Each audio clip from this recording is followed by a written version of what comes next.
say, expectations of Ethereum hasn't quite happened yet. But that doesn't mean that that it's not going to happen. It probably will take more than in the previous cycle, because the history doesn't repeat itself, but it rhymes. In any case, the market actually looks quite good, and if you think about it, always compared to what you had 1 week ago, 2 weeks ago, zoom out. Don't forget to zoom out, because I've seen a lot of people that tend to be to lose patience. So like 3 days with something not happening in one coin, and it was like, oh, nothing is happening, I'm getting bored. Well, boredom is actually, you're gonna lose money. If you're gonna get bored after 3 days, you're gonna definitely lose money. Or even if you switch from one coin to the other, you might not get the best out of this bull market. And of course, there's a lot of hype going on. We've been talking about this in the past, in the previous videos, especially since Bitcoin today reached 50,000 USD, and people are calling me and calling you probably to ask, is it a good time? Well, it's not over. The bull market is not over from my perspective, but it's not the best time, right? That's exactly what I want to talk about today. So first of all, you know that we talked about cycles in the past, but you need to understand a little bit about cycles before you go head into something. You need to understand the concept of patience. It's not a get rich overnight scheme. The best thing for you to do, especially if you don't know anything about it, is to try to dollar cost average in. I actually seen a very interesting calculation from eToro, actually when Bitcoin was 40% lower than this, or 24% lower than this, around 38,000. They were saying that if you bought Bitcoin, $1 per day worth of Bitcoin in the last 6 years, it would be worth more than $80,000 today. So you don't have to do much, right? What's $1 per day? Probably a lot of people can actually spend that per day. Well, the funny thing is that eToro doesn't have this service. I actually told them on Twitter. I was like, yeah, this is a very good calculation, eToro. Thank you for that. But it would be really nice if you had something like this, so I can put an automatic button there. Buy me $1 per day, $1 worth of Bitcoin per day, and I'm out, right? That would be a very good retirement plan. But they don't have that. That would be interesting. But what I'm saying is that you don't have to go all in to get part of this market. And this is still at the beginning. Well, not 2010, of course, but it's we are still not in early majority from my perspective. I think it's still in early adopters stage. It's past innovation probably, but I'm talking about the technology adoption cycles. But in any case, you don't have to go big. You have to go in little by little, and don't get overboard. I've seen a lot of people going overboard, and that's, the fear of missing out. So, and a lot of people, and I don't judge. You just have to learn. But I've seen a lot of people looking at, Bitcoin is too expensive, Ethereum kind of too expensive. Let's go here. Okay, Cardano is 0.87. It's not so expensive. Maybe I'm gonna buy that. And then looking further away, and then scrolling, and at one point, actually, if you put it like this, you can do it like this. It's like, this is cheap, right? Let me get some of this, and maybe you get lucky and you get a very good coin. But you have to understand that it doesn't work necessarily. It doesn't work like that. I mean, you don't look at this and say, okay, maybe this guy will reach the price of Bitcoin. No, it's about the circulating supply, right? The circulating supply and the possible supply, the supply that might be exist in all the time. So let's look at Bitcoin, for example. Bitcoin has 18.6 million circulating supply, and there will only be ever a max supply. This will be of 21 million, and this is after a long time, right? So, and let's take a XRP. Look at XRP. The circulating supply is 45 billion. The max supply is 100 billion. It's very unlikely that XRP will reach the price of Bitcoin, right? And it's not about price itself, it's actually about percentage gains. If you gain 100%, 200%, it doesn't matter if it's XRP or any other else or any other coin, or if it's 0.5 or 0.001, if it's still 100% on your money. So if you invest in any coin, whatever the price, if it does 100%, you're gonna get 2x of your money, right?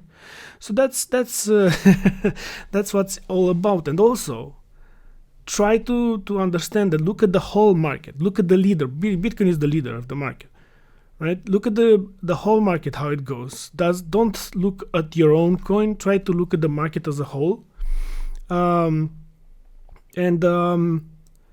compare it, because if you look at only one coin, you might not get the big picture. It might be a problem with that coin specifically. Maybe that project had the recent hack, or maybe it was sued by the SEC, if you know what I mean. You look at the entire market. So Bitcoin is the market leader, right? And you have to understand that for the moment it drags the entire market. Utility hasn't kicked in for all of the other coins. So you have to understand the cycles a little bit, right? So I'm gonna try to explain this. This is, I believe, the best thing that I've seen in terms of cycles. It is the Bitcoin stock to flow ratio. If you want to learn about what stock to flow, you can search and Google it. But you need to understand that for the moment, this basically shows, well, the reality is that Bitcoin has followed, the price has followed this graphic very nicely, if you see it here. And it also takes into account the fact that there are halving events, and basically twice less Bitcoin is mined not twice, half of Bitcoin per day will be mined each 4 years. So we had having in 2013, 2016, 2020, we'll have another one in 2024, another one in 2028, and so on, right? So that's basically reducing the supply of Bitcoin, right? And this takes this into consideration. And if you see here, from what the cycles are actually moving around these having events, and they are looking. They having. Of course, they are evolving a little bit different. As you can see, at the beginning, they're mostly over the top, but now it's a lot of money to push, and basically it still follows this, but it probably under and going on top from time to time. But for the moment, if you look at this point, and this seems to be we seem to be somewhere like in here before the cycle ended, right? So if we look here, it was basically June. The cycle, well, the top was in December. That means that if something like this happens, the top for us will be somewhere in July or August, right? Or in any case, by the end of the summer. So we still have some, at least according to this model, we might have some upwards moves left in us. Also, let's look a little bit at the Bitcoin market cap. Well, the previous time it broke the previous all-time high, we are here basically. We did a 174% on the market cap compared to the previous all-time high.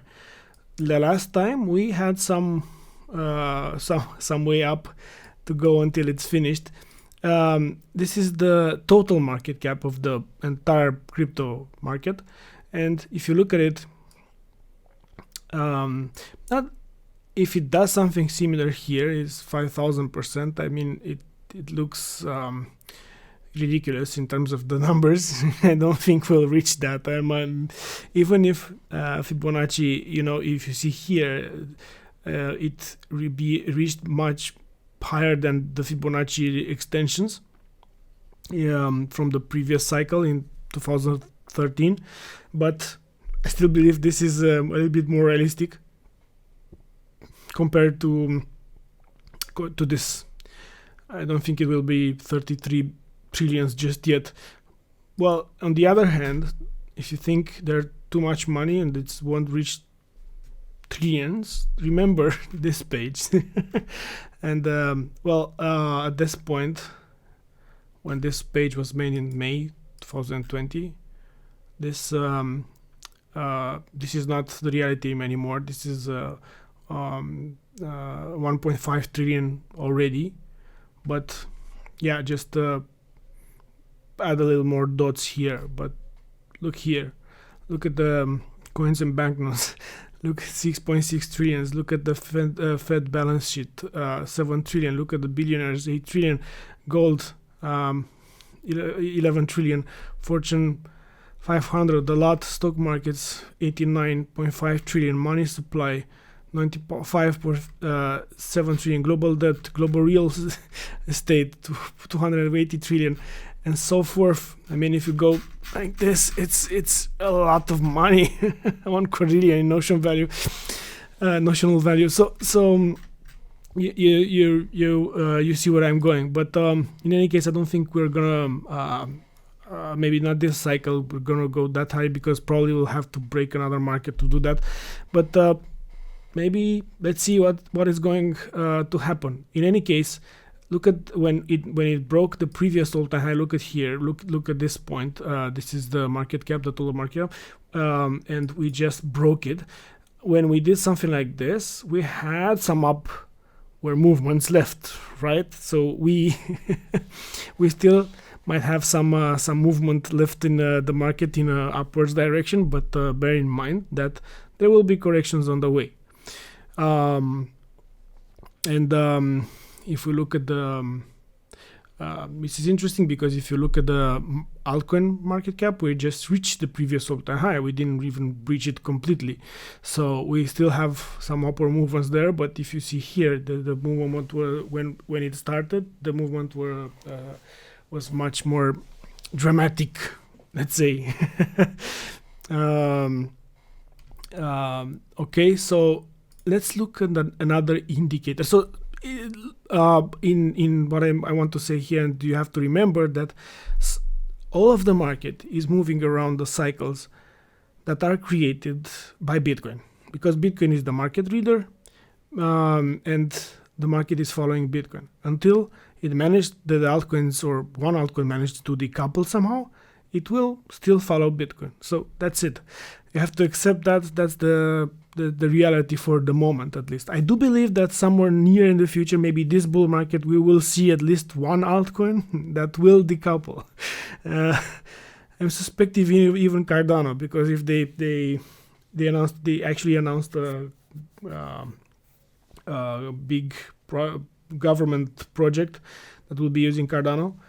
And if that happens, that will be the first crypto that's used at that scale. And it might actually decouple from Bitcoin if it does that, right? Let's see I don't want to speculate on that, but if it does happen, I do believe that it has a chance to just decouple from Bitcoin. For the moment, it's still pushed by Bitcoin to some degree. So, based on this, it seems that we have until by the end of August or summer or beginning of the autumn until a potential top And now let's look at another indicator, net unrealized profits. This is interesting to look at, and you can learn about it, Google it. But this is interesting to look at because every time it reached the blue area, after it passed 0.75, it was very accurate in terms of correction. So it usually represented the end of the bull market. Not usually. I mean, I think it was 100% if you look at the history. So we had this one, bam, bear market. We have this one. You can say that this was maybe a bull market entirely, but from here to here, you had a few months of not necessarily bear market, but definitely we had this big correction until we started to move forward again. And of course 2017, when it reached this this point again, and it fell over for a couple of the crypto winter. And now we are at we are at 0.72. So we have a little bit more we can correct. We can go down or we can go upward. Even like this, it doesn't stay a lot there, right? So last time it stayed from about 2 weeks. So you don't necessarily have, when you see blue here, just sell directly. No, but it doesn't have a lot of time. And alts are behaving a little bit differently usually, or at least in the past, when Bitcoin will start to correct. Alts might actually explode and then have a delay of 2-3 weeks after Bitcoin starts to correct and in an extended bear market. So we'll have to watch this closely, but for the moment we're not on the blue yet. We are not in euphoria greed mode. We are in belief denial. This is interesting because this is exactly how I feel. I mean, you thought, or I thought, that the bear market would be stressful. Well, the bull market may be even more stressful, because if you look at the profits you made, at one point you'll attach yourself to it, and you'll try to protect it. And one thing that I can tell you is that don't do trading if you're not experienced. Well, or at least choose a very small portion of your portfolio to do trading with, and have a long-term portfolio, holding portfolio, so you can actually do some gains, because you have much better chances to gain something on the long term than trying to play around or chase asset by asset. And this is actually this is being a bull market and the trend is your friend. You will have the impression that you are very smart and you can move money from one coin to the other and make a lot of money, and when you'll keep doing that forever. But it won't, and at one point you might do a wrong move, and you can lose all the money because of that. So be very, very careful. Okay, so another one, and by the way, I forgot to tell, this is Glassnode, but it's on-chain data.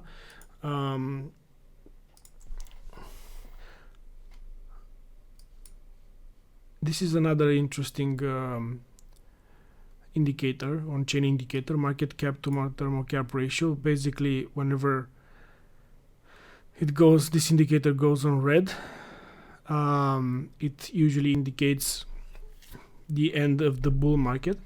And you can see here, we might, if you look here, basically, if we might be somewhere here, here, or maybe even here. I don't know exactly, but let's say we are here. That means that gives us a little close to 6 months, or here 3 months. So basically, we might have a few months left, because when this moves, it moves fast. But it might be from the end of April. So we have to take a close look on our, or more look at, constantly look on these indicators to see what's going on. Also, so basically this actually, if you think about it, this has a prediction on the top of the market similar to the previous one. And now if we look on an exchange outflow, exchange deposits, the exchange deposits, so it means that you have your Bitcoin on cold wallets or store on, and if you actually put your coins on the exchange, it usually means that you want to sell. So you can see here, this is not a lot of people putting their crypto on exchanges. Actually, most people are actually getting their crypto outside of the exchanges at this point. This is another indicator here, but look at this part. If somewhere here people started to put their crypto on the exchange so they can sell, and then they sold. Okay, now let's look on another interesting indicator that I think shows a little bit the same thing. This is, I've seen a lot of people looking at the RSI, but the RSI on the daily, I'm not sure if it's when you are in a bull market, that maybe the daily is not necessarily the best indicator on RSI, because sometimes it can go overbought for a long time. I think that the monthly looks a little bit better, and you can see here when it started to when it broke the previous all-time high, which is exactly at this point here, we are somewhere around here compared to the last time, let's say, compared to this. And basically what June, July, it's 5 months. So basically if we add 5 months from here, it's still during the summer, midsummer or end of summer. So another indicator that shows a possible end of the bull market in the same period of time. So we have 3 factors now that we can look at. This is for Bitcoin, right? And probably altcoins will have a little bit more left after that. And then if we want to go to the stock to flow again, when is the next halving? The next halving event is in 2024, when the price after that halving is $1.3 million, the predicted price. This will be interesting to see how it goes, because the next one in 2028 it's more than $14 million. So this is this is the idea of cycles, and the fact that for the moment this is very important to understand in what part of the cycle you are. Of course, it would have been better to buy over here or over here. We still have some upward movement left, but don't expect necessarily incredible gains from now on. 100x's, maybe you can find the altcoin, but that will be very risky. And you will see a lot of headlines. You will see corrections. We also have a lot of theories. We see the adoption starting to take place. We have Elon Musk, Tesla buying Bitcoin. Maybe that's a part of how this huge market cap can be moved. Maybe this was actually part of the fact that we need adoption so we can move past $1.5 trillion, right? Or actually 900 for Bitcoin. $900 billion, 1 trillion, whatever, for Bitcoin. But in any case, have a strategy. try to keep to it. Don't chase assets. Don't do trading from my perspective, and especially in this volatile market. Try to think on long term, even if, for example, you consider that you are entering late.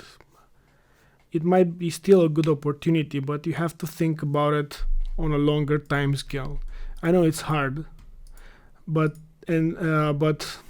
you've seen this part here from 2026, right? It's not necessarily late to enter here, even if it goes down or have it corrections, or even if it goes up and you buy here and it goes down. If on the longer time scale, it might not be that important, and especially if you do DCA and don't stress yourself with all of this. I think that this is it for this video. See you in the next one. Bye.